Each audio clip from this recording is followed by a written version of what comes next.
Let's get started. The 8 greatest players in the history of the Raiders.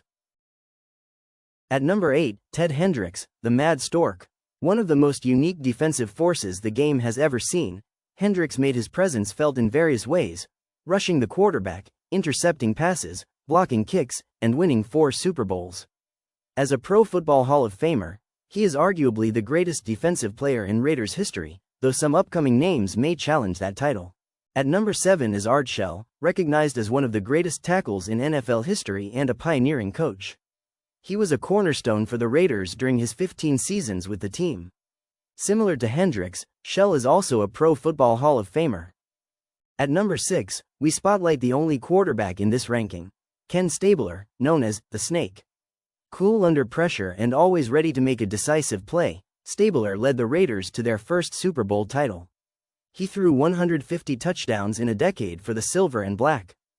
At number 5, we have arguably the most important Raiders player ever. We're talking about the legendary guard Gene Upshaw, a 15-year cornerstone of the Raiders' offensive line and a leader who paved the way for Super Bowl glory.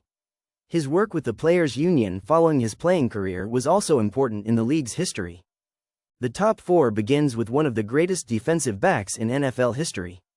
At number 4, we highlight Michigan's own, Charles Woodson. He is recognized as one of the most versatile and feared defensive backs of all time. His ball-hawking skills and toughness spanned 2 different eras with the Raiders.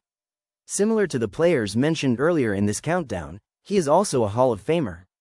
3. Howie Long was the anchor of the 80s Raiders defense. A Hall of Fame defensive end, he consistently brought relentless pressure and delivered punishing hits. To this day, Long is considered one of the most iconic players in Raiders history, holding second place in all-time sacks for the Silver and Black with 84. Marcus Allen, the graceful and lethal running back, is number 2 on the list. He earned Super Bowl MVP honors and accumulated over 12,000 rushing yards, showcasing pure class in Silver and Black. Although he had a falling out with then-owner Al Davis, Allen has been justly honored throughout Raiders history and remains active with the team today. Number 1 is Tim Brown, the Hall of Fame wide receiver who became the Raiders' all-time leader in receptions, yards, and touchdowns. His precise routes and electric playmaking made him a nightmare for defenders. With 14,734 career receiving yards, Brown is the team's all-time yardage leader by a significant margin. What makes his career even more impressive is that he achieved this despite considerable instability at the quarterback position. If you enjoyed this video, hit subscribe and be sure to follow us across social media today.